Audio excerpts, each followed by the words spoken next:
All right. Well, welcome everybody. So I actually spent a lot of time, I run the delivery side for the most part. I run our DevOps practice. I spent a lot of time overseeing delivery, managing our delivery engagements, and a lot of time having really in-depth technical conversations. So I don't spend a lot of time on this side. So I do have a presentation that I gave last year at BlueCon, but I've updated a little bit. I'm sure you guys have all heard of BlueCon. You know, it's Denver's pretty much premier like cloud, mobile, API developer kind of DevOps conference. So I'm going to kind of use content from that, but we can go as deep as you guys want to go or whatever. So if this isn't really what you want to hear about, then I can change directions. We can talk about anything from config management. I have open source. My team and I have open source products around Puppet. We can talk about that after if you're interested. I can talk deeply about Docker or whatever. So we can change directions at any point if this, isn't the right content, but this is where we'll start. So first, who am I? So I've been doing this for a little over 15 years. I started working at IBM when I was 19. I was head of security for CSG Systems by the time I was 23. I ran the first online hacker war game site ever called IntrusionSec. I worked for a company called Broadhop, which Cisco bought, which is Cisco's leading 3G and 4G LTE policy management system. I designed the entire architecture and automation for that platform. I was deeply involved in the architecture for the implementation in Saudi Arabia's DSL infrastructure, Singapore's fiber to the home infrastructure, in Paris, France's citywide Wi-Fi. Used to do all kinds of like pen testing and hacking. Did the big pen test for Corporate Express when Staples bought them, compromised 5 environments, took over their accounts payable application, took over their entire shipping mainframe application, fully penetrated their VPN into their internal network. So they loved me, as you can imagine. But I also drive Bumblebee, so if you ever see me driving down the street, my license plate say Nerd Life. Feel free to wave at me. This is my buddy and I. He drives the Batmobile. This is at a toy drive at the Children's Hospital. So try to, be involved in the community. We use our vehicles as a way just to, to be of service back to like the Colorado and Denver community. So this is really what I specialize in today, though. So we really specialize in building self-service deployment automation platforms. So this is a platform that I built about 5 years ago now, at Pearson. Pearson is the largest education company in the world. We called it Nibiru. And Nibiru, if you don't know, was the fake planet that was supposed to crash into Earth and kill everybody in 2012.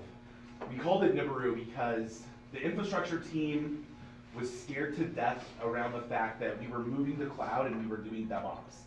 And they literally thought that we were automating them out of a job. And that wasn't the goal of this platform. The goal, and we'll talk about what the goal of DevOps is to increase flow of work from development into production, right?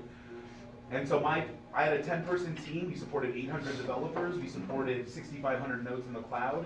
And we supported hundreds of deployments into production every week. So zero downtime deployments, blue-green deployments. We deployed in the middle of the day. We never took outages or downtime. I wouldn't allow my team to deploy in the middle of the night. That wasn't an option. And we, put developers on call. After Pearson, I went to Aetna. I'm sure you've all heard of Aetna. They're the, $64 billion health insurance company.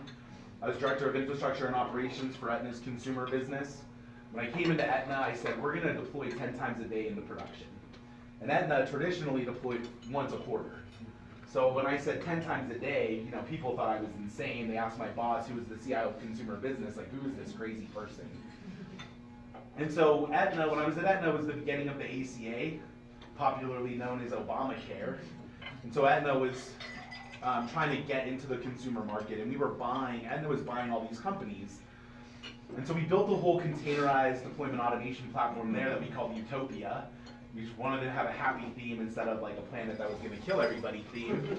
Though I thought that was, a great name.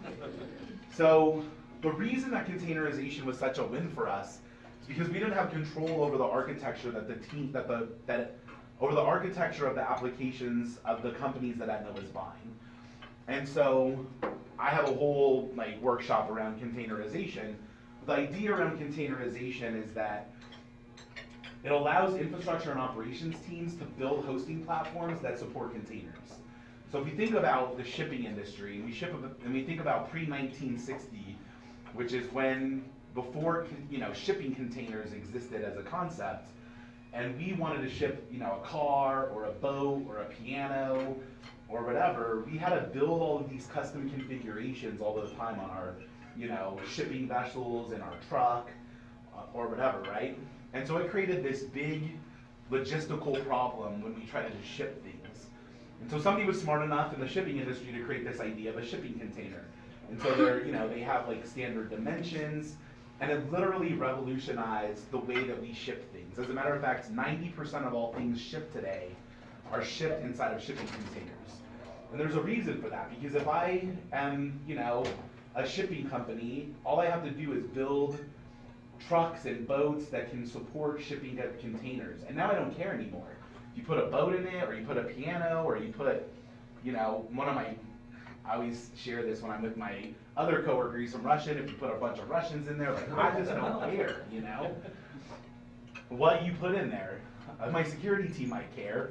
There's ways that you can address how we secure containers. We can talk about that if you guys are ever interested in that. But the idea is that it really enabled my team to build a generic platform that we could start onboarding all of these businesses. And I literally took Aetna from quarterly deployments to 30, 40 deployments a week. So we never hit that 10 deployments a day number, but still 20 to 30 deployments a week was a significant improvement over quarterly releases. And not only did we increase the rate at which Aetna was able to deploy code, we actually took security defect density from 5%, which was the number that was published and advertised by Aetna Core, all the way down to 0.5%. And so if you actually go to Twistlock is a tool, commercial software that's used to secure containers. The Aetna CIO, the Aetna CISO has a quote on there, because he really understood now what the benefit of containers, and they're rolling it out across all of Aetna's businesses, and they're implementing Twistlock as part of their overall security strategy. So we wrote this whole thing in Golang, lives on top of Mesosphere, but the idea was that we wanted to give developers the ability to deploy and support their own applications, which is really where the movement is going, right? When we think about DevOps, even in the HIPAA world, there's nothing that says that a developer can't deploy code to production. We live in this false sense, we have this false sense of security around separation of duties and separation of responsibility, and there's very few documented compliance standards that force that. So PCI is one. So if you process credit cards, you have to be PCI compliant. You have to create mechanisms by which there are handoffs, but for the most part, even in the healthcare world, there's nothing that prevented us from putting developers on call to support and deploy their own applications. So what is DevOps? So DevOps is a culture shift or movement that encourages great collaboration, which fosters building and releasing better quality software quicker with more reliability. And this is the thing that a lot of companies miss. So as a consultant, I just did this huge engagement for this other $50 billion health or insurance company up in New England. And they told us, like, we're doing DevOps, all this stuff, and I'm like, well, how long does it take you to release new code to market? And they're like, 18 months. So, but they're like, we have a chef team, and they do. We have a CI/CD team, and they do. We have a cloud team, and they do. But it still took 18 months for them to deliver code to market. And so we built the platform for them that was also leveraging containers. You don't have to leverage containers. Before containers existed, we were doing this with just, spinning up instances and deploying code, right? But containers have really taken this industry by storm. And so, they're also moving down this road where they're, increasing that value stream from 18-month release cycles from when, code is conceptualized all the way into production. And we're continuing to reduce that by building a platform that enables developers to deploy and support their own applications. So it's not a role. There's a lot of companies we go to, and I'm consulting with the VP of DevOps, which is very interesting, because there is no DevOps org. There's DevOps culture components that have to be accepted by infrastructure people, by developers, by network, by security, etc., right? So it's not just something ops people do, it's not just something that software developers do, It's not writing Puppet or Chef. It's not Docker. It's not Realize NSX or ACI. It's none of those things. Now, we use tools. Tools are important as part of this cultural transformation. But if the developers still hate the operations team or the infrastructure team, you're never going to get to this model where you can deploy 10 times a day, right? And so even as a consultant, a lot of times people think they hire us because we're really good architects, and we are. We also spend a lot of time fixing their organization and helping with the people problem. Because when you move from quarterly deployment cycles to 10 deploys a day, people's roles change. So there's a large, dialysis company here in Colorado that we did a big engagement for.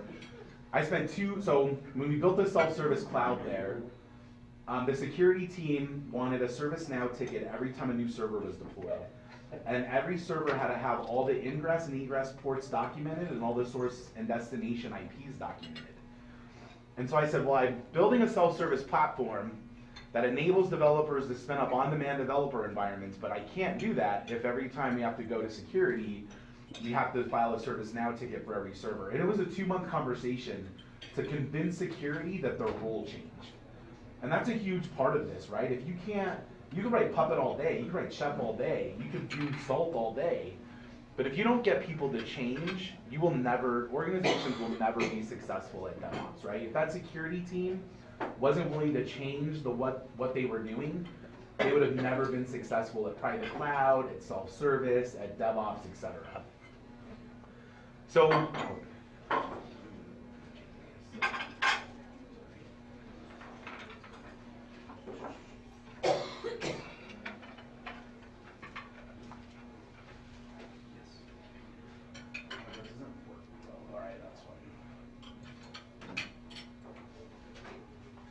I was hoping I could read my notes, but I'll just have to wing it. So where did this idea, I don't know, like I just talked about pre-1960 shipping, and so there's this thing happening in the industry today where I think tech people thought we were really we were just hot shit, and we were the smartest people out there, right? We could write code, we didn't need to learn from what other industries were doing, and what we're finding is that that's all false. So we're embracing ideas that are adopted by other organizations, right? Other types of businesses. I mean, we're putting code in shipping containers like they did, in the 1960s to ship things. And so Agile and DevOps really come from Lean. And I think to be a true DevOps practitioner, you really need to understand Lean and Lean concepts. And there's a lot of them. There's things like theory of constraint, and there's all the Toyota manufacturing concepts and ideas. I spent a lot of time researching this stuff for fun. But Lean really got us started, and the idea of Lean is really simple. It's all about MUDA, which is waste, stands for waste. So the idea is that we're trying to just eliminate waste, right? And so in Lean, there's these 8 wastes that they talk about. So defects, overproduction, waiting, non-utilized talent, extra processing, motion, inventory, and transportation. And so if we think about these concepts and we apply them to software delivery, right away we can see probably in our own processes where we have waste, right? We probably have defects. Nobody's releasing code into production without defects. We probably have queue time. A lot of companies, when they have this handoff where developers write code, they hand it off to a QA team. That QA team does some manual testing, they hand it off to a performance team, we hand it off to an operations team. Even if those were inefficient processes, the amount of time that companies generally spend in queue is generally pretty significant, right? The QA team has a backlog of work sitting in front of them, and so if they find critical defects and those go back to the dev teams, now they're back at the end of the queue, and they might wait a month, 3 months. At Aetna, I actually owned the QA, the manual QA team, which was odd. When I took over infrastructure, they were like, here's QA. And I told the manager of that QA team, I said, in 6 months, I'm gonna eliminate your job. So he kind of freaked out, but I was like, we're gonna have a new job for you, don't worry. But I was like, we're not gonna do manual QA anymore, because what was happening is the very thing that I just talked about. As we found critical bugs, that code went back into the end of the line. And there was, 6-week, 12-week queues in front of the QA team. And so it took so long to get code out the door, right? And so really DevOps is about taking lean concepts and figuring out how we optimize the system. That's all we're trying to do, is eliminate waste. So this whole idea of 10 deploys a day isn't my idea. So there's these two guys, John Allspaw and Paul Hammond. One was the director of infrastructure and one was the VP of engineering at Flickr back in 2009. And so at Velocity, which is a really popular DevOps conference, they talked about this idea of 10 deploys a day and how Flickr got to 10 deploys a day. So if you think about, in 2009, Flickr was doing 10 deploys a day. It's 2017, and I bet a significant number of large organizations still aren't doing 10 deployments a day. Probably aren't doing a deployment a week, but this was a huge, key component in the success of Flickr, right? And so when we talk about the problem of developers and operations, right? Most organizations have this little girl in their organization where it's worked in dev ops problem now, right? So they develop code on their Mac, it works on their Mac, and they huck it over the wall, high-five each other in the parking lot because they met their deadlines and their sprint deliverables, just to know that they just burned the data center down over the weekend. So those ops guys, they could spend all weekend, fixing the code, debugging it, calling developers who don't answer the telephone because they don't have to, they're out skiing or whatever, right? So you're either that developer or you're this operations person. I used to be this operations person, right? So don't mind me, I'm just supporting my developers. And this is really the rift that exists inside of large organizations, right? You have these operations people, and I don't know how many times I've been part of conversations that are just about how horrible the developers are. And I've sat in conversations with developers that just told me how bad their infrastructure and operations team is, right? So when I gave this presentation for the first time, somebody said I didn't have a good transition between this slide, the last slide and my next slide. And so I was like, well, what's your suggestion? And he was like, I don't have suggestions, I just tell you what the problem is. And I was like, just like IT security, right? So inside of a lot of large organizations, security isn't trying to tell you how to fix anything. I say that having been head of security for CSG, I hacked into a lot of stuff at CSG when I was there. I didn't know how to fix any of it, but I was like, here, I just compromised this Workforce Express system that's, Comcast is using when they go install people's cable, fix it. And so this is the broken model that exists inside of large organizations, and we spent a lot of time helping companies not only implement the technology side, but also bridge these gaps and fix the people problems and the organizational problems, because I don't believe in bad people. It's not that security people are bad. It's not that operations people are bad. It's not even that developers are bad. That's, if you can believe that. But it's a lot of times it's their process. A lot of times it's their incentives that create these bad behaviors, right? So in a lot of large organizations, operations teams are incentivized by stability. And development teams are incentivized by their ability to release new features to market. Well, that right there creates a conflict. If my bonus is tied to stability and your code makes my infrastructure unstable, I'm not releasing your code. And if your bonus is tied to the fact that you release how many features you release that quarter or that year, then you don't like me because I'm getting in the way of you getting paid. And so what some organizations have done, some real revolutionary organizations have done, is they've switched the incentives, and they incentivize infrastructure and operations teams by their ability to release new code to market, and they incentivize development teams by the stability of the infrastructure and the applications that they were building. And that really started to create a partnership between the two organizations because they realized that they needed each other, right?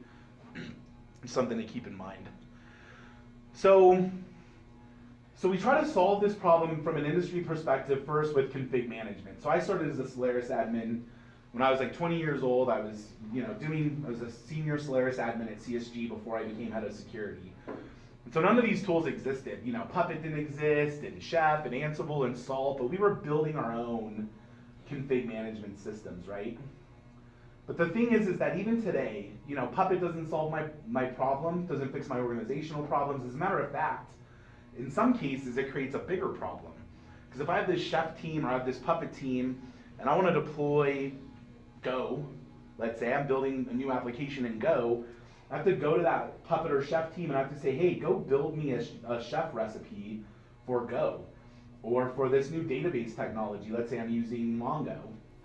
And so I might sit in that team's queue for 2 months. That team might have to go figure out how Mongo works and how to cluster it. Because before you ever build a config management recipe, you have to figure out how the thing works before you can write the automation for it, right? And so while I'm a huge believer in config management, I know all of these systems except for CF Engine inside and out because nobody uses that thing. I just needed to fill up the space on this slide. Huge believer in config management. Doesn't solve all of our problems in and of itself, right? And so then came out IaaS. So we have things like Amazon, Google, Azure. Talked about some of this, noon around the table. We have Clicker, which is now Cisco Cloud Center. So we have all of these things, and they actually made the problem worse. And the reason that they made the problem worse, especially public cloud, is that what we see this bottleneck happening in IT operations orgs and infrastructure orgs. We see product teams whipping out their credit cards and building their own AWS infrastructure. As a matter of fact, at Pearson, when we led the migration to AWS and we built this Nibiru platform, there was 137 Amazon accounts across the organization. We moved all 136 into a single account because we built self-service. And there was this team, this data analytics team, and they said, oh, Brian, your platform, it seems cool, but it's too prescriptive. We're really smart. We're just going to go do our own thing. And I said, okay, I'm supporting 800 devs. I don't need your business, so to speak. So here's your own account. Go away. So 3 months later, they came back and they're like, well, we can't figure out which is the prod Hadoop cluster anymore and which is the dev Hadoop cluster anymore. Will you fix it? And I was like, no. But I knew a guy, so I was like, here, hire this guy who actually mentored me, and he'll fix it for you. So shadow IT actually accounts for 1/3 of most businesses' IT spend. And this is an important thing to understand because we have this bottleneck in infrastructure and operations organizations, and so we said, a lot of CIOs are saying use cloud, and that's great. We're huge advocates of cloud, public cloud, private cloud, but you can't just go whip out your corporate credit card, rack up a $10,000 a month bill, and start, deploying products and applications. That doesn't work, right? But we see this all over. I go to company after company after company, and I'm like, how is that team deploying? They're like, oh, they're just, filing expense reports every, month or whatever, because they're Amazon accounts. Working this satellite imaging company that, Chris works at, they have 36 Amazon accounts. I used to work for their VP. He came from Amazon, actually. So we see this problem, and it's a growing problem. So config management didn't solve our problem. IaaS didn't, solve our problem. They're important parts of the equation, but they didn't solve our problem. And so what happened when this was going on is there's this guy, Adrian Krakoff, who I'm sure you guys have heard of. He was the senior architect at Netflix. And one day on Twitter, he said, at Netflix, we do no ops, And so I don't know how many companies I went into where the dev, as a consultant, we're working with the infrastructure team, we're automating these things, and the dev team's like, we're gonna use Amazon, we're doing no ops. And I hate, this word I think has been grossly abused in the industry because there's no such thing as no ops. So there's this other guy, we talked about him earlier, John Allspaw. He's now the VP over at SD, right? I think that's how you say it. So he talked about, and he made this whole gist about, if you care about these things, and in this gist he talks about, do you care about monitoring? Do you care about performance? Do you care about uptime and availability? Do you care about supportability? Do your developers carry pagers? You're doing operations. So this idea of no ops is really misunderstood. I think some people think you don't need an operations org. Maybe that's true, maybe that's not. Netflix doesn't necessarily have an operations org. Talk about this when we get to the end of the slide, but people do operations. You can't not do operations and survive as an organization, right? If we went to Facebook every day and it was down 10 times a day, people wouldn't use Facebook and MySpace would still exist, So I'm a big believer in putting developers on call. As a matter of fact, at both Pearson and Aetna, when I was a director and a manager, this is what we did. When I went into Aetna, I said, we're gonna deploy 10 times a day and I'm putting developers on call. And the reason is because employee satisfaction doesn't matter. And it doesn't matter because there's a Gallup report that talks about companies that end up on the best places to work generally don't have the highest, most talented engineers. And the reason is that a lot of organizations are trying to satisfy employees through free lattes and free lunch and ping pong and whatever, right? And that's not what people want. This Gallup report said that what people really want is to be engaged. And so the problem with the traditional model is that developers write code for 6 months or 12 months, and they throw it over the wall to an operations team or an infrastructure team, and they have no idea who uses that. They're not engaged in the process. They have no feedback into the applications that are being built, right? And so it's a really disengaging endeavor to write code in the corner for 6 months or 12 months, throw it over the wall and have no idea what value that provided to the business, who's consuming the things that I've created, right? And so when I went to Aetna, I went and interviewed all of the leadership, and I was like, what's the biggest problem that we have here? And they're like, this development org is horrible. And I was like, well, what do you mean? And they're like, well, they're just a bunch of code monkeys. And everybody I talked to kept saying that. They're code monkeys, they're code monkeys, they're code monkeys. And I talked to the devs, and they had some really smart developers. And I was like, man, these guys don't seem like code monkeys to me, And so what happened everywhere that we've been, whether I've been a consultant or whether I've been on the customer side, so when we built platforms that enable developers to deploy and support their own applications, engagement went up significantly. Employee retention went up significantly. And because engagement is what people want. People think they want free latte machines. They think they want free lunch. They think they want ping pong machines and video games in their office, and that stuff's cool, right? But at the end of the day, people really want to be engaged, and they want to use their talents day in and day out to solve hard problems. So there's this quote by the director of operations at Aetna, or at Nike, and he says, as a developer, there's never been a more satisfying point in my career than I wrote the code, pushed the button to deploy it, and watched the metrics to see if it actually worked in production and fixed it if it broke. And so this is part of that cultural transformation that organizations need to go through as they start adopting DevOps, right? So if you write code and I have to support it at 2 in the morning, you don't really care about me. And not because you're a bad person, this is human nature, right? But if I have to get up at 2 in the morning for the code I wrote, I promise I'm not getting up at 2 in the morning that often. So I use the Aetna analogy a lot because there was a huge transformation inside such a large organization. And so at first, we have the old model, and I made developers write all these functional tests. I drew a line in the sand, said for every user story, there has to be an associated functional test. And they moaned and complained, and they escalated to my boss and my boss's boss, and I was such a Nazi and a mean person. And I said, hey, wait, I'm building this utopia thing, and you will never have to write the test again. You'll carry the pager, and if that app goes down 10 times a day, you're going to remember all those tests that I made you write, and you're just going to start writing them on your own volition.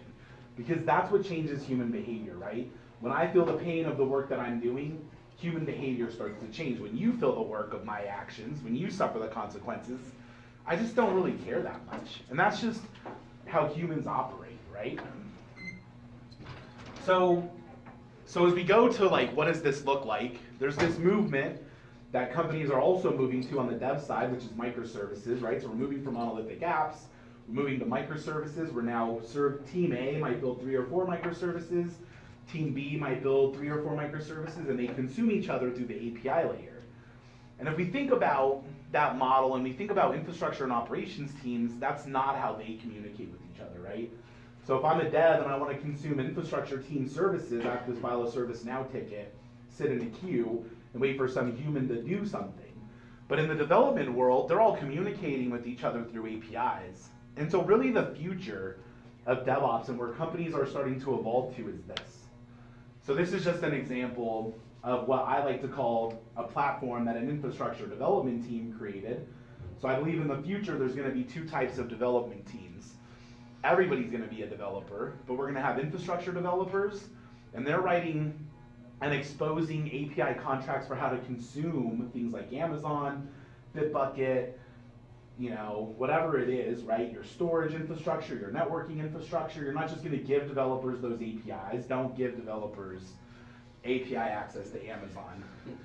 I've never allowed that. But what we did is we built platforms that enabled devs to consume Amazon services in a consistent way, right? So we said, okay, here's how you use EC2. Here's how you use RDS. And we exposed those mechanisms in very simple to consume APIs, and the devs no longer needed to care. We moved to things like Docker, and they didn't have to care if I was running Mesosphere today or Docker Data Center tomorrow, or if I was running Puppet today or Salt tomorrow, because the contracts that they consumed were those API contracts, just like they were supplying to each other, right? And so in the future, and inside of some companies today, we have feature development teams that are building code that is customer consumed, and we're gonna have infrastructure development teams that are writing APIs and services that are consumed by the internal customers. Now, I personally think the funnest team to be on is the infrastructure development team. It's not that hard, I know, like, good thing there's not a lot of developers here. It's not that hard to like write a new widget in some JavaScript app. It's really not.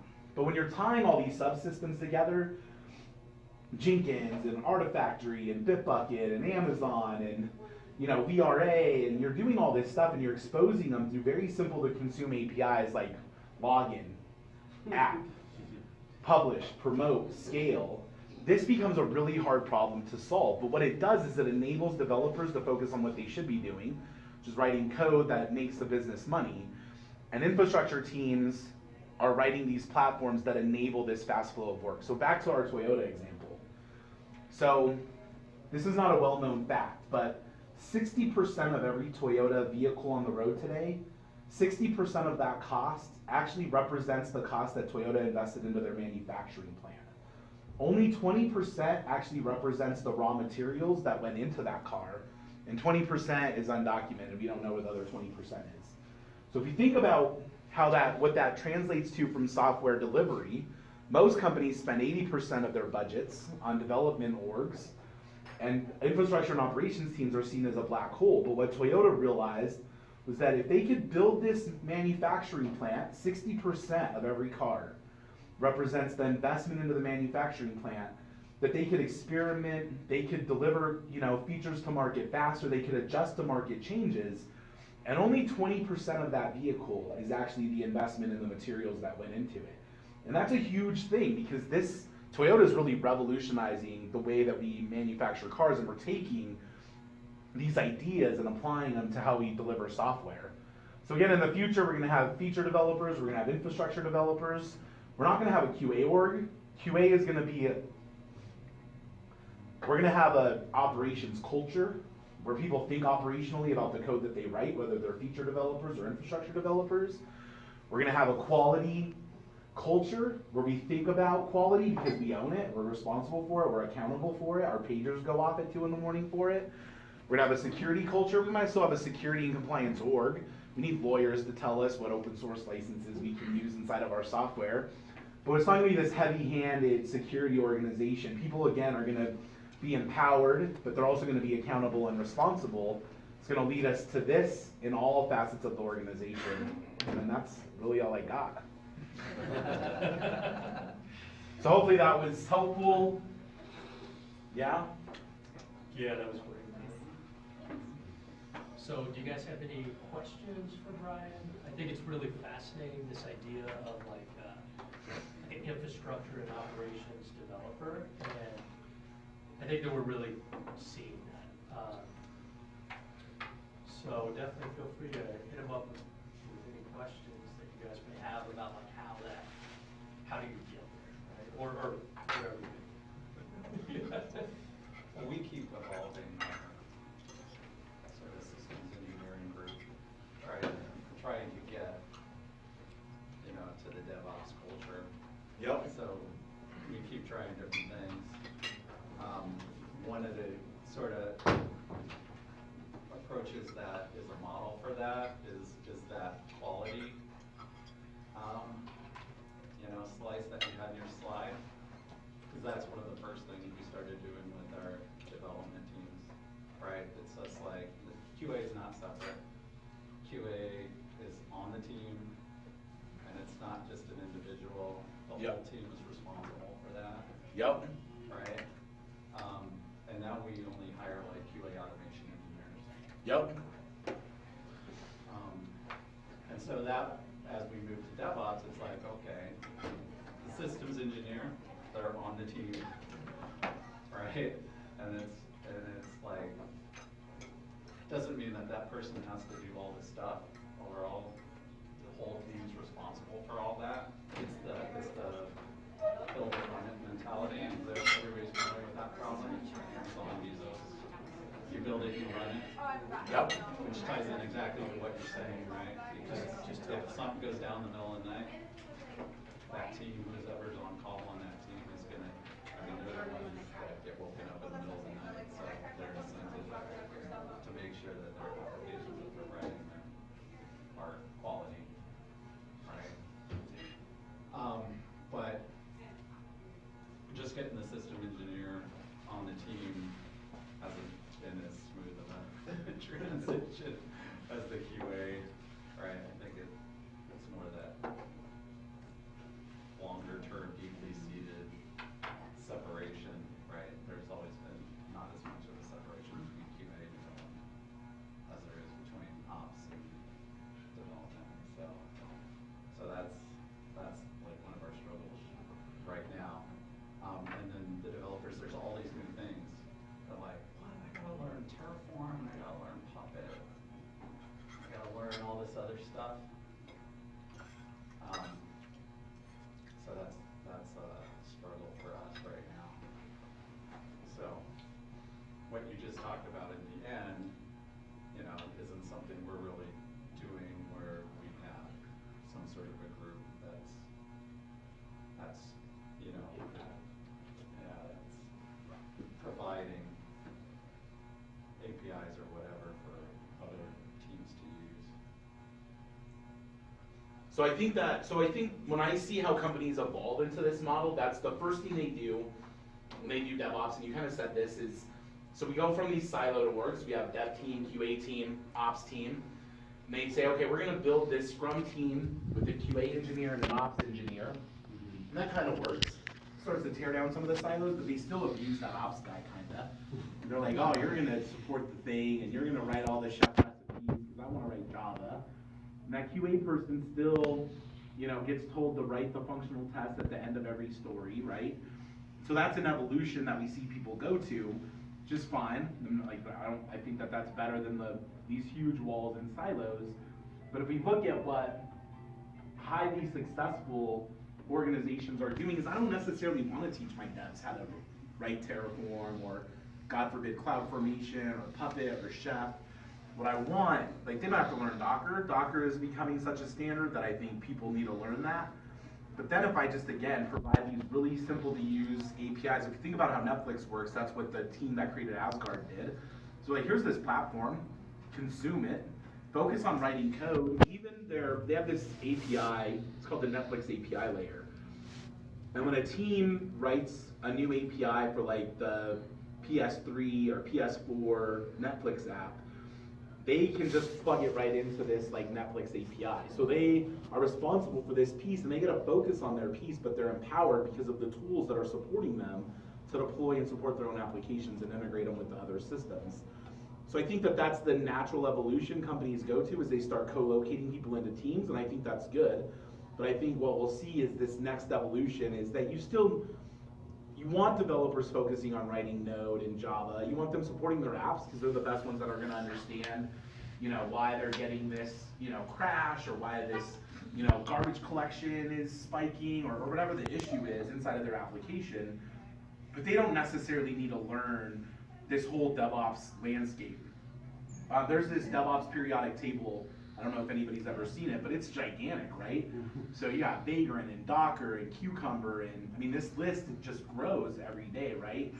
And you still want people to specialize in this infrastructure side.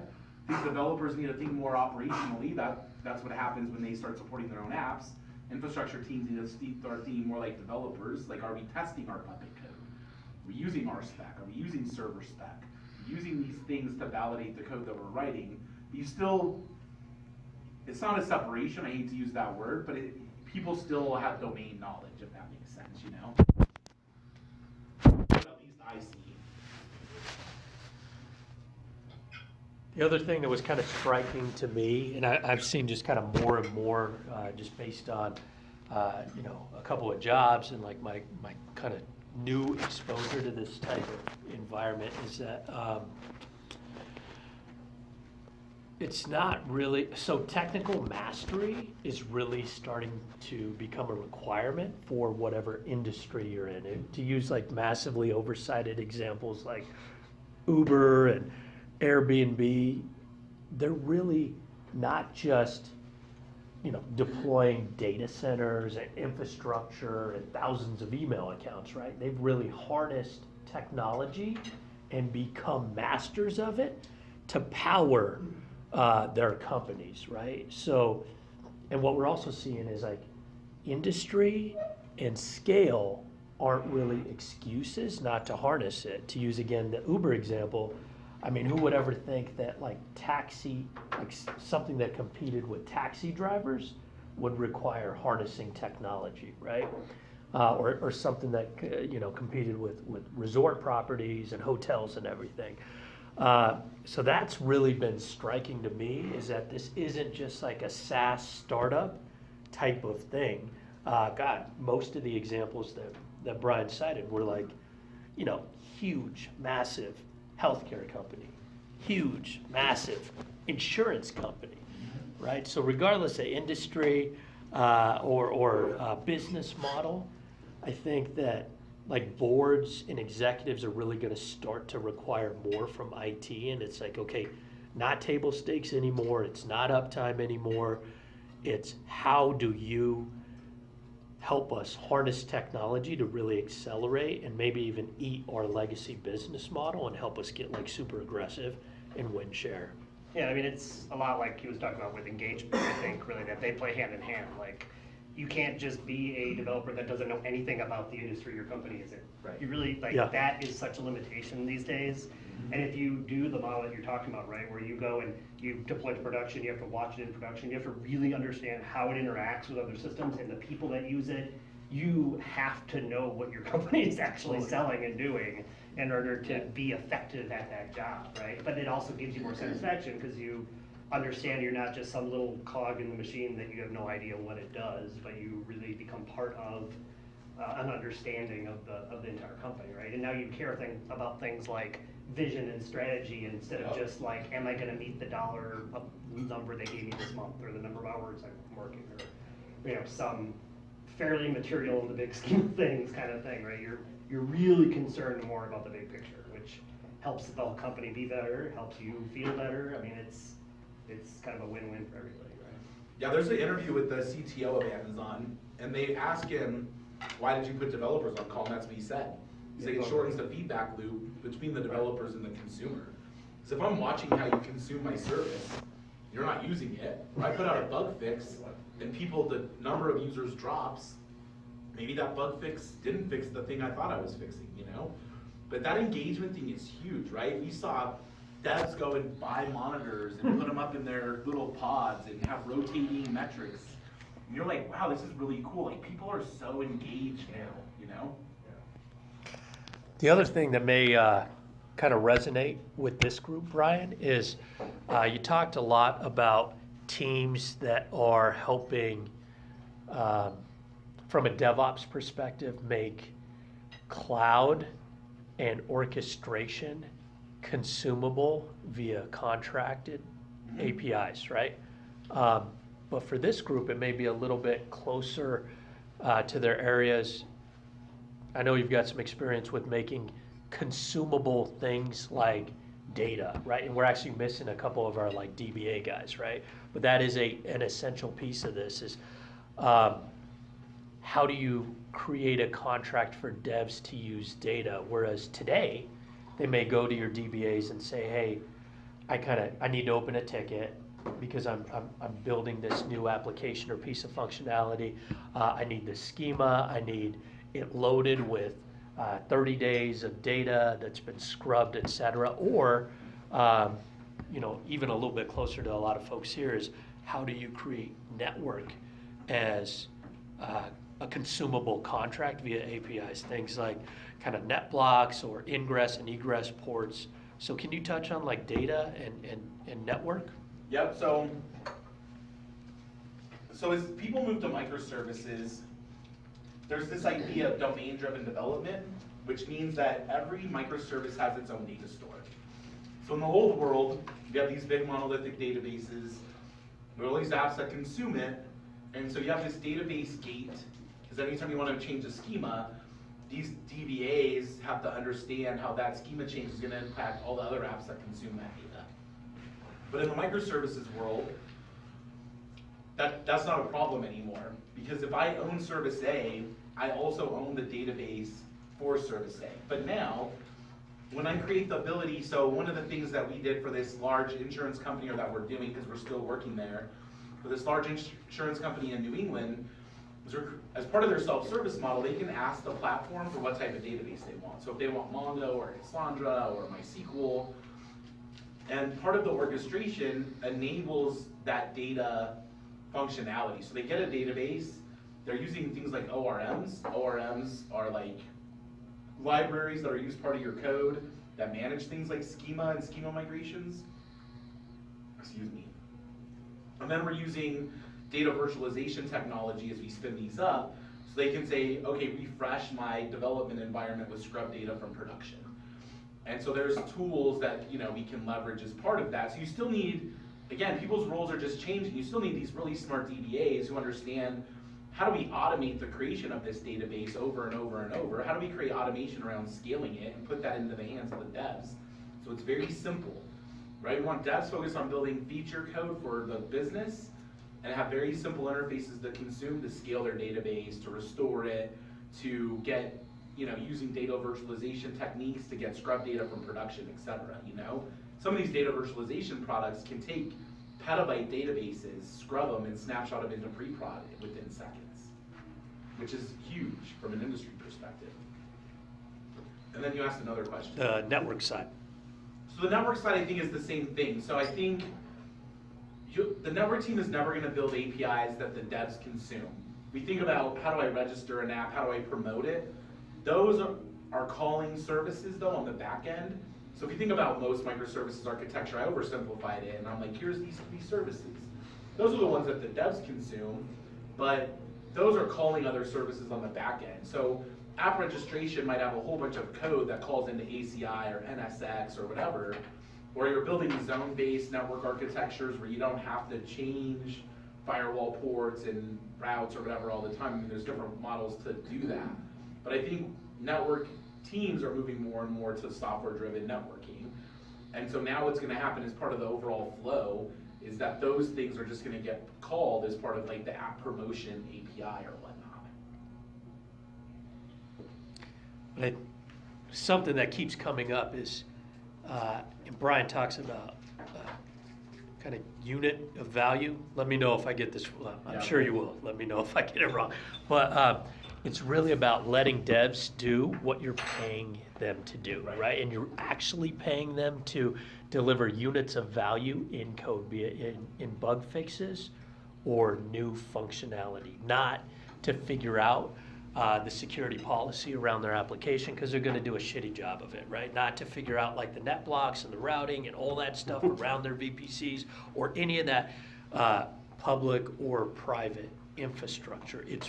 We really want to enable them to kind of, to go fast and make sure all of that is baked in and figured out by the right people, right? You want the network people figuring out like the network architecture and the network topology. You want the database people figuring out how to frame up data and ensuring that when they're invoking and calling database like services, that it's, from a supported database type, from the right level of being patched, and they shouldn't just have even the opportunity to go and figure that out on their own, especially when they're deploying to prod. And a lot of places, everywhere I go, people at first are like, we can't do that here. So this, even when we talk, I mean, there's always objections, whether it's the network team, the QA team, somebody's telling me everywhere, oh, that model doesn't work for us. This dialysis company, they were like, we have to manually test the code, Brian, because people die. We know. I'm like, nobody dies. But I was like, if your uptime was like Craigslist, probably less people would die. I'm like, is your uptime better than Craigslist? They're like, no. And I'm like, you know what, at Craigslist, they don't have a bunch of manual testers clicking on the Craigslist site every time they deploy it. And they're like, oh, that's a good point. You know, the satellite imaging company in Denver at first, the QA team told me the same thing. They're like, our satellite will fall from the sky. And I'm like, well, if you had uptime like Facebook, your satellite probably isn't gonna fall from the sky. Do you guys have uptime like, they just have the 2-day outage, I think, right? So that's,